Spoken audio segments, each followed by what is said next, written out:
Rahi food ডায়েরিতে আপনাদের সবাইকে জানাই অনেক অনেক ভালোবাসা ও স্বাগতম। আজকে নিয়ে এসেছি আমাদের সবার প্রিয় তাল দিয়ে তৈরি মজাদার তালের পুয়া পিঠা। তালের সুন্দর ঘ্রাণ আর নরম নরম মিষ্টি স্বাদের এই পিঠা একবার খেলে বারবার খেতে ইচ্ছে করবে। বিশেষ করে বর্ষার সময় তালের পিঠা যেন বাঙালির ঘরের একেবারে চেনা স্বাদ। আজকে আমি খুব সহজ ঘরোয়া পদ্ধতিতে দেখাবো কিভাবে অল্প কিছু উপকরণ দিয়ে একদম মজাদার তালের পোয়া পিঠা তৈরি করা যায়। তাহলে চলুন আর দেরি না করে দেখে নেওয়া যাক আজকের মজার এই রেসিপিটা। পোয়া পিঠে বানানোর জন্য প্রথমে এক বাটি ময়দা নিয়ে নিচ্ছি আর সেই বাটিরই হাফ দিয়ে দিচ্ছি সুজি। এখন দিয়ে দিচ্ছি ওই বাটিরই এক বাটি চিনি আর দিয়ে দিচ্ছি সামান্য পরিমাণে লবণ। যে কোনো মিষ্টি খাবারে সামান্য একটু লবণ দিলে মিষ্টির স্বাদটা খুব সুন্দর হয়। এবার সমস্ত শুকনো উপকরণগুলোকে খুব ভালো করে প্রথমেই মিশিয়ে নিচ্ছি। এবার তালের পাল্প মিশিয়ে দিচ্ছি। আমি এখানে প্রায় 2 বাটি মতো তালের পাল্প ব্যবহার করছি।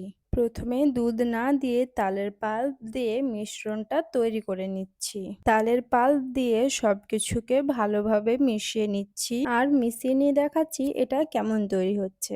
দেখুন তালের পাল্প কিন্তু আমি পুরোটাই ভালোভাবে মিশিয়ে নিয়েছি আর ব্যাটারের ঘনত্বটাও কিন্তু অনেক বেশি আছে। এবার এখানে আমি দুধ মিশিয়ে দেব। যেহেতু মালপোয়া বা পোয়া পিঠের ব্যাটার আরও একটু নরম হয়, সেই জন্য অল্প অল্প করে দুধ দিয়ে একটা সুন্দর ব্যাটার তৈরি করে নেব। অল্প অল্প দুধ দিয়ে একটা সুন্দর ব্যাটার তৈরি করে নেব আর সবশেষে আপনাদের দেখাচ্ছি ব্যাটারের ঘনত্বটা ঠিক কীরকম হবে আর কতটা দুধ আমি এখানে মিশিয়েছি। আপনারা দেখে নিশ্চয় বুঝতে পারছেন আমি ব্যাটারের ঘনত্বটা ঠিক কীরকম রেখেছি। তবে যেহেতু এখানে সুজি দেওয়া আছে, সুজিটা ফুলে ঘনত্বটা আরও একটু বেড়ে যাবে, তাই আমি এখানে আরও অল্প একটু দুধ মিশিয়ে নিচ্ছি। অর্থাৎ আমি এখানে টোটাল ওই বাটির একটু কম দুধ মিশিয়ে নিয়েছি। এবার দুধটাকে ভালো করে মিশিয়ে নিয়ে দেখাচ্ছি এর ব্যাটারের ঘনত্বটা ঠিক কীরকম হবে। আপনারা দেখতে পাচ্ছেন আমি এখানে একটা রানিং কনসিস্টেন্সি ব্যাটার তৈরি করে নিয়েছি।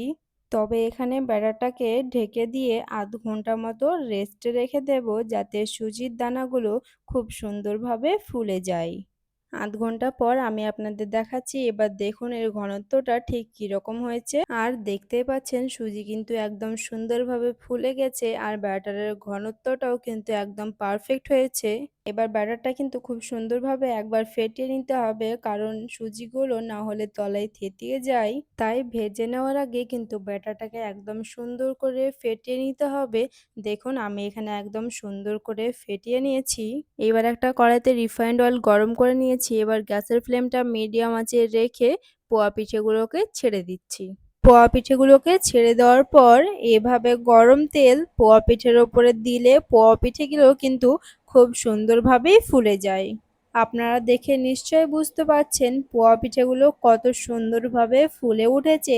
এবার উল্টে পাল্টে একটা সুন্দর ব্রাউন কালার আসা পর্যন্ত ভেজে নেব। দেখতেই পাচ্ছেন কত সুন্দরভাবে তৈরি হয়ে যাচ্ছে ফোলা ফোলা ফ্লাফি পোয়া পিঠে। এভাবে কিন্তু সব পোয়া পিঠেগুলোকে আমি ভেজে নিচ্ছি। আশা করছি আজকের তালের পোয়া পিঠার রেসিপিটা আপনাদের ভালো লেগেছে। আর যদি ভালো লেগে থাকে তাহলে অবশ্যই ভিডিওটিতে একটা লাইক করবেন। আপনাদের মধ্যে কে কে বাড়িতে তালের পোয়া পিঠা বানাবেন সেটা কমেন্ট করে জানাবেন। আর আপনারা কোথা থেকে আমার ভিডিওটি দেখছেন সেটাও কমেন্টে লিখে জানাবেন। আপনাদের কমেন্ট পড়তে আমার সত্যি খুব ভালো লাগে। আর এমন সুন্দর সুন্দর ঘরোয়া রান্নার ভিডিও পেতে রাহি ফুড ডায়েরি চ্যানেলটি সাবস্ক্রাইব করে পাশে থাকবেন।